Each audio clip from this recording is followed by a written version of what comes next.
असरानी ने पुणे स्थित film institute में 1966 में प्रशिक्षण पूरा किया, लेकिन फिल्मों में काम नहीं मिल रहा था। तब वे इंस्टीट्यूट में ही इंस्ट्रक्टर बन गए। एक बार ऋषिकेश मुखर्जी गुलजार के साथ वहां पहुंचे। उन्हें देखकर असरानी ने उनसे कहा, दादा, आपने मुझे काम देने के लिए कहा था। इस पर मुखर्जी बोले, देगा, काम देगा, पहले ये बताओ कि जया भादुरी कौन है। जया भादुरी असरानी की छात्रा थी, जो आज भी असरानी से मिलती हैं तो सर कहती हैं। चंद लोगों की मौजूदगी अमिताभ बच्चन की शादी में असरानी जया के भाई बनकर शामिल हुए थे। इस बीच असरानी ने गुलजार से पूछा कि ऋषिदा क्यों आए हैं, तो उन्होंने बताया, गुड्डी को ढूंढने आए हैं। ऐसे तय किया जयपुर से मुंबई तक का सफर। असरानी को गुड्डी में एक ऐसे लड़के का रोल मिला जो हीरो बनने मुंबई आता है, लेकिन जूनियर आर्टिस्ट बनकर रह जाता है। इसके बाद जुर्माना तक ऋषिकेश मुखर्जी ने असरानी को अपनी हर फिल्म में लिया। इन संबंधों को असरानी की जुबानी सुनिए। मैं ऋषिदा से उनके आखिरी दिनों में अस्पताल में मिलने गया तो उन्होंने एक कागज पर लिख कर दिया, असरानी मुखर्जी। वो कहना चाहते थे कि तुम मेरे बेटे। ये 1967 की बात है। जयपुर में MI रोड पर एक युवक मस्ती से साइकिल चला रहा था। दूसरा साइकिल के डंडे पर बैठा हुआ था और हैंडल से ऊपर अपना पैर लटका रहा था। MI रोड पर जहां आज गणपति प्लाजा है, वहां तब राज्य सरकार का मोटर गैराज हुआ करता था। यहां पहुंचते ही आगे डंडे पर बैठे युवक ने इशारा करके साइकिल रुकवाई। यह साइकिल से उतरा और एक होर्डिंग के पास जाकर उसे निहारने लगा।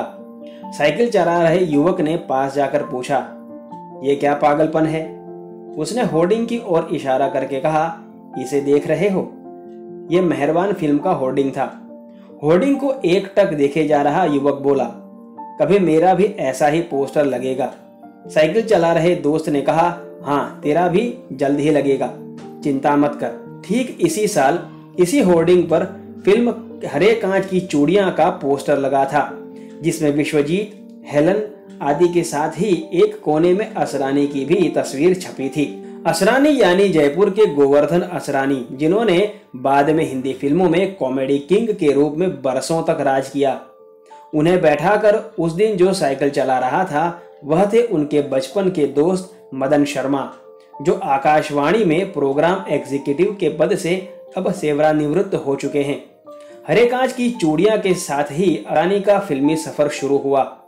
असरानी बचपन से ही जयपुर में रेडियो से जुड़े हुए थे। बाद में उन्होंने रेडियो में नाटक भी किए। जब उन्होंने मुंबई जाने का फैसला किया तो जयपुर में रंगकर्मी दोस्तों ने उनकी मदद के लिए नाटक किए। जूलियस सीजर और PL देशपांडे का अब के मोए उबारो। इसमें मदन शर्मा, गंगा प्रसाद माथुर, नंदलाल शर्मा आदि लोगों ने हिस्सा लिया और नाटकों के टिकट से जो थोड़ी बहुत आय प्राप्त हुई, वह असरानी को मुंबई जाने के लिए दे दी गई। असरानी के पिता 1936 में कराची से जयपुर आ गए थे। असरानी के बड़े भाई नंद कुमार असरानी जयपुर के न्यू कॉलोनी में पिछले लगभग 50 साल से लक्ष्मी स्टडी स्टोर्स नाम से बुलाते हैं।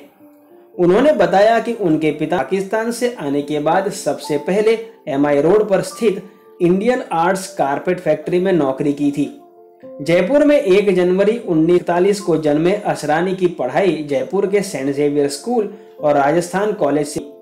जयपुर में वे मित्रों के बीच चोंच नाम से मशहूर थे। असरानी 1962 में मुंबई पहुंचे।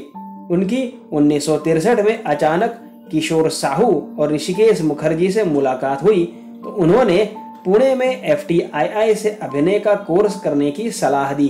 किशोर साहू ने उन्हें हरे कांच की चूड़ियां और ऋषिकेश मुखर्जी ने सत्यकाम में उन्हें सपोर्टिंग एक्टर का काम दिया। बाद में वे गुलजार निर्देशित फिल्म मेरे अपने में मीना कुमारी, विनोद खन्ना और शत्रुघ्न सिन्हा के साथ दिखाई दिए, जो उनका नोटिस किया हुआ काम था। यह जो कुछ है वह इतिहास है, जिसमें उनके नाम 350 से ज्यादा फिल्में दर्ज हैं।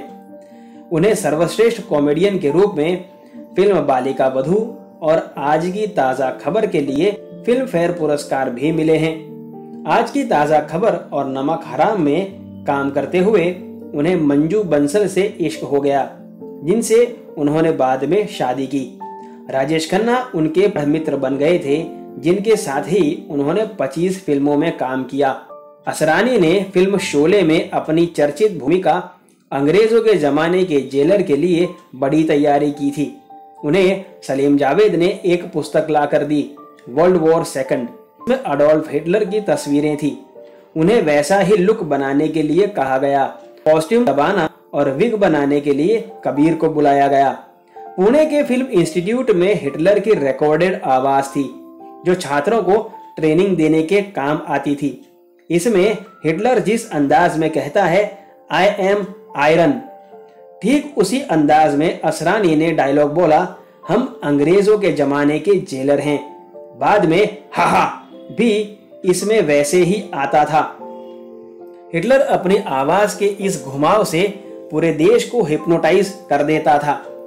ठीक उसी तरह असरानी भी अपनी एक्टिंग और आवाज से दर्शकों को हिप्नोटाइज कर दिया करते हैं। आज असरानी 83 साल के हैं और आज भी वे उतने ही फिट और एक्टिंग के लिए तैयार नजर आते हैं। लेकिन उम्र के इस पड़ाव में काम का मिलना ही बड़ी बात होती है। असरानी को एक बेटा है जिसका नाम नवीन असरानी है, जो अहमदाबाद में एक डेंटिस्ट है। आपके लिए बॉलीवुड की बातें।